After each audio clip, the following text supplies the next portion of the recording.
Assalamualaikum warahmatullahi wabarakatuh. Gimana kabarnya anak-anak? Sehat semua? Alhamdulillah. Sebelum kita mulai pembelajaran pada pagi hari ini, mari kita bersama-sama berdoa kepada Allah Subhanahu wa taala. Silakan salah satu di antara kalian untuk menyiapkan berdoa. Silakan Mas Rizky. A'udzu billahi minasy syaithanir rajim. Bismillahirrahmanirrahim. Alhamdulillahi rabbil alamin. Ar-rahmanir rahim. Maliki yaumiddin. Iyyaka na'budu wa iyyaka nasta'in. Ihdinas siratal mustaqim. Siratal ladzina an'amta 'alaihim ghairil maghdubi 'alaihim waladdallin. Raditu billahi rabba wa bil islami dina wa bi muhammadin nabiyyan wa rasula. Rabbi zidni ilma warzuqni. Amin. Ya, baik, sebelum pelajaran dimulai saya absen dulu. Abidah ada? Azra, Aqil tidak masuk ya. Almira, Aqila, Fahrizal, kemudian ada Charlie, ya. Pada hari ini kita akan belajar tentang meneladani sifat-sifat Rasul Allah Subhanahu wa taala. Ya.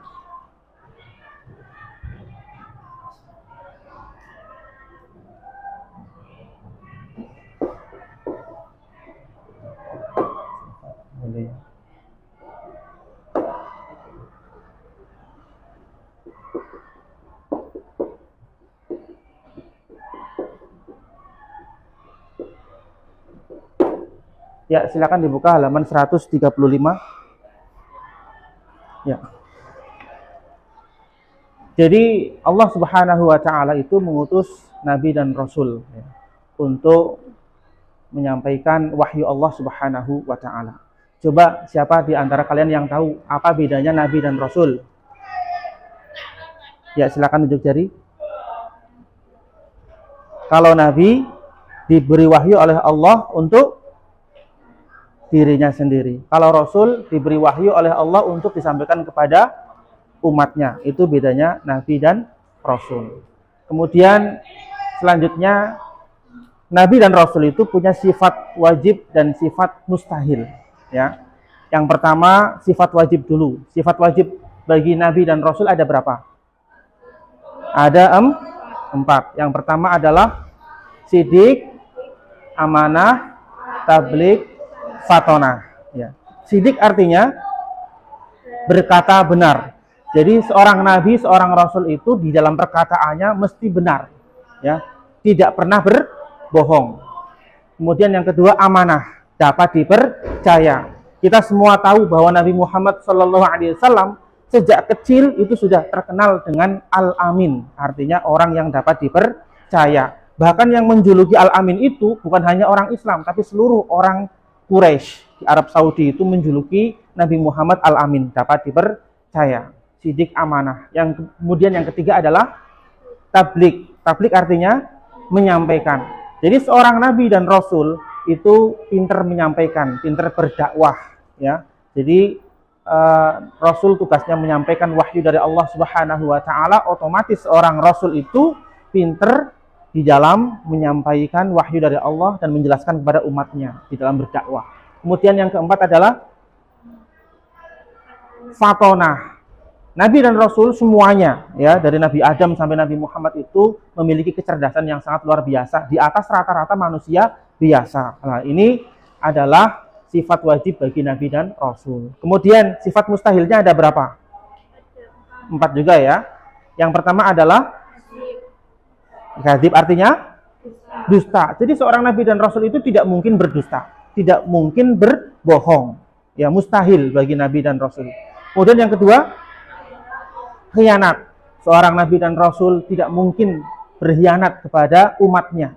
Ya, karena Nabi dan Rasul itu mengemban amanah dari Allah Subhanahu wa taala untuk menyampaikan wahyu Allah, ya. Jadi tidak mungkin berkhianat. Kemudian yang ketiga, kitman artinya menyembunyikan. Jadi seorang Nabi dan Rasul tidak mungkin menyembunyikan, tidak mungkin menyembunyikan kebenaran, ya. Sesuatu yang disampaikan oleh Allah Subhanahu wa taala disampaikan semua kepada umatnya, tidak ada yang disembunyikan, ya, dari Nabi dan Rasul. Ada pertanyaan dari umatnya, langsung dijawab sesuai dengan wahyu dari Allah Subhanahu wa taala. Kemudian yang terakhir, balada artinya iya, bodoh. Jadi seorang Nabi dan Rasul tidak mungkin bodoh. Seorang Nabi dan Rasul itu mesti punya kecerdasan yang sangat luar biasa, sebagaimana yang tadi saya sampaikan pada saat sifat wajib. Selanjutnya saya akan membagi kepada kalian handout, ya. Yang handout ini harus diisi dan kemudian nanti dipresentasikan, ya. Kalian bisa melihat buku catatan untuk bisa mengerjakan handout ini.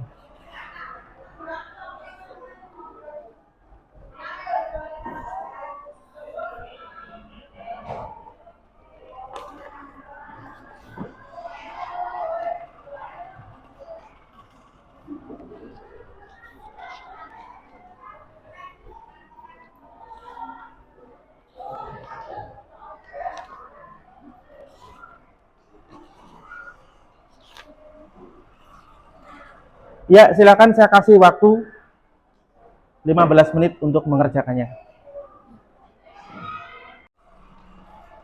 Ya, anak-anak gimana, sudah selesai belum?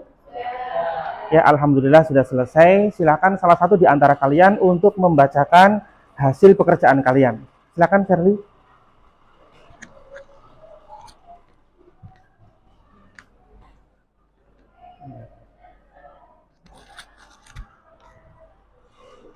Beriman kepada Rasul mengandung maksud meyakini dengan sepenuh hati bahwa Allah telah mengutus para Rasul-Nya untuk menyampaikan wahyu kepada umatnya. 2. Para Rasul memiliki tugas yang diamanatkan Allah kepada mereka. Mereka merupakan manusia terpilih yang sengaja diutus oleh Allah Subhanahu wa taala untuk memperbaiki keadaan kaumnya. Adapun secara rinci, tugas dari para Rasul adalah: 1. Sebagai pembawa ajaran tauhid yang benar. Yang kedua, sebagai pembawa kabar gembira bahwa hamba-hamba Allah yang taat kelak akan mendapatkan balasan kebaikan di surga. Yang ketiga, sebagai pemberi peringat bahwa manusia yang ingkar. Dan yang terakhir, membina kehidupan manusia agar menerapkan akhlak yang mulia. Yang ketiga, sifat wajib bagi Rasul ada 4, yaitu sidik, amanah, tabligh, dan fatanah. Adapun sifat mustahil bagi Rasul ada 4, yaitu kazib, khianat, kitman, dan baladah. Ya, terima kasih kepada Mbak Shirley yang telah membacakan pekerjaannya. Jadi saya akan menyampaikan kesimpulannya. Kita semua sebagai umatnya Nabi Muhammad sallallahu alaihi wasallam, mari kita bersuri toladan kepada Nabi Muhammad sallallahu alaihi wasallam. Karena Allah Subhanahu wa taala berfirman, laqad kana lakum fi Rasulillahi uswatun hasanah. Dan di antara sifat-sifatnya Nabi Muhammad sallallahu alaihi wasallam adalah sidik, amanah, tabligh, dan fatonah. Mudah-mudahan kita semua bisa bersuri toladan kepada beliau Nabi Muhammad sallallahu alaihi wasallam, dan kelak kita akan mendapatkan syafaat dari beliau Nabi Muhammad sallallahu alaihi wasallam. Demikian pembelajaran pada kesempatan kali ini materi PAI dengan judul meneladani sifat mulia Rasul-Rasul Allah Subhanahu wa taala dengan metode read not taking. Terima kasih atas perhatiannya. Assalamualaikum warahmatullahi wabarakatuh.